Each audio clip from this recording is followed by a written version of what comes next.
वो एक बहादुर सिपाही थे, एक असीम कमांडर थे, एक ज़बरदस्त फातेह थे। उन्होंने कई हिस्सों में इस्लाम को फैलाया। उन्होंने अपने वक्त की सुपर पावर्स को कुचल कर रख दिया। उन्होंने फारिस की सल्तनत को कुचला, उन्होंने रोमियो को कुचला। उन्होंने अपनी पूरी ज़िंदगी में एक भी जंग नहीं हारी।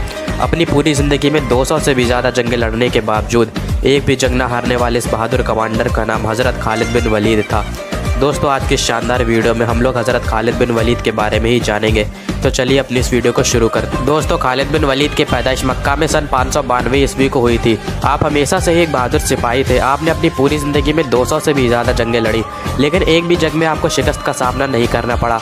आपने अपने वक्त की ताकतवर सल्तनतों की जड़ें हिलाकर रख दी थी। लेकिन दोस्तों, खालिद बिन वलीद ने इस्लाम कबूल करने से पहले मुसलमानों के खिलाफ भी कई जंगें लड़ी थी। जंग अहद, जिसमें प्यारे नबी के 4 दास शहीद हो गए थे, उस जंग में काफिरों की कमान हज़रत खालिद बिन वलीद संभाले हुए थे। दोस्तों, जैसा कि मैंने बताया कि हज़रत खालिद बिन वलीद इस्लाम कबूल करने से पहले काफिर थे और उन्होंने कई सारी जंगें मुसलमानों के खिलाफ लड़ी थी। हज़रत खालिद बिन वलीद बड़ी परेशानी में रहते थे।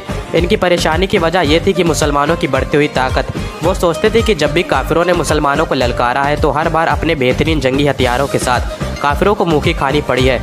आप सोचते रहते थे कि क्या मुसलमानों के साथ सच में कोई ताकत मौजूद है और क्या सच में मोहम्मद सल्लल्लाहु ताला अलैहि वसल्लम अल्लाह के रसूल हैं। आप इन्हीं सोच में डूबे रहते थे कि तभी आपको आपके भाई का खत मिला, जिसमें लिखा था कि ए खालिद, मोहम्मद सल्लल्लाहु ताला अलैहि वसल्लम ने मुझसे आपके बारे में पूछा है कि खालिद कहाँ है। मैं चाहता हूँ कि आप इस अंधेरी दुनिया से निकलकर इस्लाम की रोशनी में आ जाएं। दोस्तों, इस खत का खालिद बिन वलीद पर ऐसा असर हुआ कि वो फ़ौरन मक्का आए और रसूल अल्लाह के पास आकर उन्होंने इस्लाम कबूल कर लिया। दोस्तों, जंग मुअत्ता में ईसाई फ़ौज की तादाद 1 लाख थी और मुसलमानों की तादाद 3000 थी। दोस्तों, ये जंग मुसलमानों ने रोमन एम्पायर के खिलाफ लड़ी थी। दोस्तों, इस जंग में हज़रत जैद, हज़रत जाफ़र और हज़रत अब्दुल्ला, ये तीनों सहाबी एक के बाद एक शहीद हो गए। इसके बारे में प्यारे नबी ने पहले ही बता दिया था। तब आगे बढ़कर फ़ौज की कमान हज़रत खालिद बिन वलीद ने संभाली और दुश्मनों के दांत खट्टे कर दिए। और दोस्तों, इसी जंग के बाद हुजूर ने हज़रत खालिद बिन वलीद को सैफुल्लाह यानी अल्लाह की तलवार का खिताब दिया था। दोस्तों, इसके बाद हज़रत खालिद बिन वलीद ने मुसलमानों के लिए कई जंगें लड़ी और मैदान जंग में ऐसे ऐसे कारनामे कर दिखाए जो तारीख बन गए। आज तक ऐसा कोई भी कमांडर नहीं हुआ जिसने अपनी ज़िंदगी में एक भी जंग न हारी हो, लेकिन हज़रत खालिद बिन वलीद इकलौते ऐसे इंसान थे जिन्होंने अपनी ज़िंदगी में एक भी जंग नहीं हारी। उन्होंने इराक को जीता, उन्होंने ईरान को जीता, उन्होंने सीरिया को जीता, उन्होंने आर्मेनिया को जीता, उन्होंने जॉर्डन को जीता और कई सारी जीत हासिल की। दोस्तों, छोटी सी फ़ौज होने के बाद भी हज़रत खालिद बिन वलीद ने बड़ी बड़ी फ़ौजों को शिकस्त दी। दोस्तों, जंग फ़राज, जंग मुअत्ता, जंग यरमौक, जंग बोसरा, जंग उलैश, जंग फ़हाल, जंग अकबरा, जंग याहून और कई सारी ऐसी जंगें हैं जिन्हें खालिद बिन वलीद ने अपनी बहादुरी और दानिशमंदी से फ़तह किया।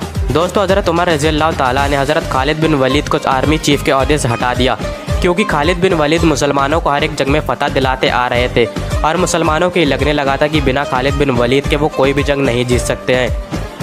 हज़रत उमर रज़ियल्लाहु ताला ने खालिद बिन वलीद की जगह अबू उबैदा इब्न ज़रा को आर्मी चीफ़ बना दिया।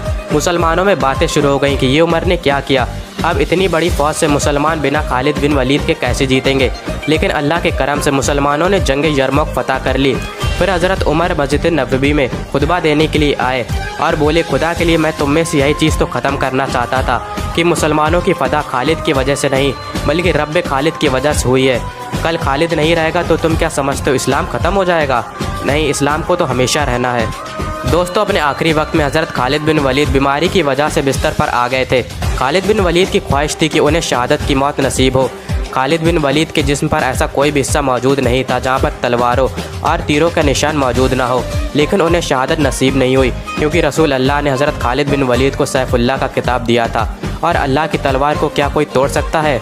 नहीं। हज़रत खालिद बिन वलीद ने फरमाया, अगर मौत लिखी ना हो तो मौत खुद ज़िंदगी की हिफाजत करती है और जब मौत मुकद्दर में होती है तो ज़िंदगी खुद जाकर मौत से लिपट जाती है।